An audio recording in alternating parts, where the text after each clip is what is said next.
Positional football এর বিরুদ্ধে positional midfielder বিহীন ফ্রান্সের আত্মসমর্পণ। চলুন ডিকোড করা যাক আজকের ম্যাচের খুঁটিনাটি। Let's get the age.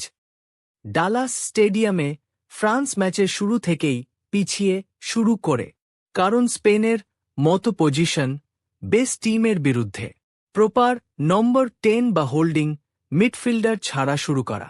ম্যাচের শুরু থেকে স্পেন একটু সাবধানতা দেখায়। ডিহাইড্রেশন ব্রেক পর্যন্ত ফ্রান্সের আধিপত্য ছিল, ব্রেকের পর খেলার গতির বিরুদ্ধে।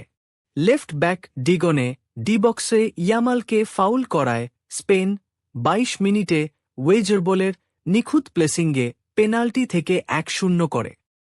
ম্যাচের 58 মিনিটে রাইট ব্যাক পেড্রো পোরো ডানি ওলমর সাথে 1-1 পাস এক্সচেঞ্জ করে ডানদিক দিয়ে বক্সে ঢুকে দারুণ ফিনিশিংয়ে 2-0 করে।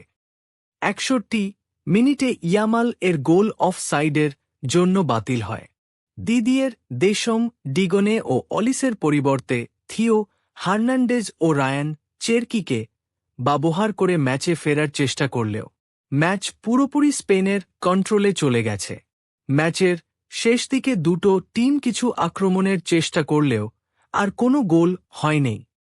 শুরুতে বলেছিলাম ফ্রান্স শুরু থেকেই পিছিয়ে শুরু করে, কারণ স্পেনের মতো বল হোল্ড করে খেলা বা বলের পজিশন রেখে খেলা দলের বিরুদ্ধে রায়ান চেরকির মতো প্রপার মিডফিল্ডার ছাড়া শুরু করায়।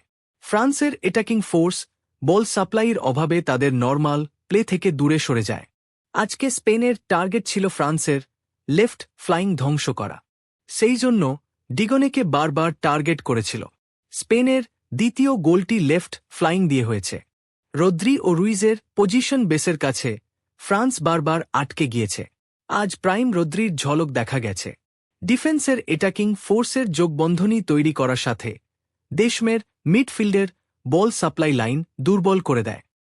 ফলস্বরূপ বারকোলা, ওলিসে, উসমান ডেমবেলেকে বারবার নিষ্ক্রিয় দেখিয়েছে। মিস্টার ওয়ার্ল্ড কাপ কিলিয়ান এমবাপেকে পাও কুবার্সি ও লাপোর্তের কড়া পাহারাই ও বল সাপ্লাইয়ের অভাবে সাধারণ মানের লেগেছে। 2024 থেকে 26 এই তিনটি বড় টুর্নামেন্টের সেমিফাইনালে স্প্যানিশ আর্মাদের কাছে খালি হাতে ফিরতে হল ফ্রান্সকে।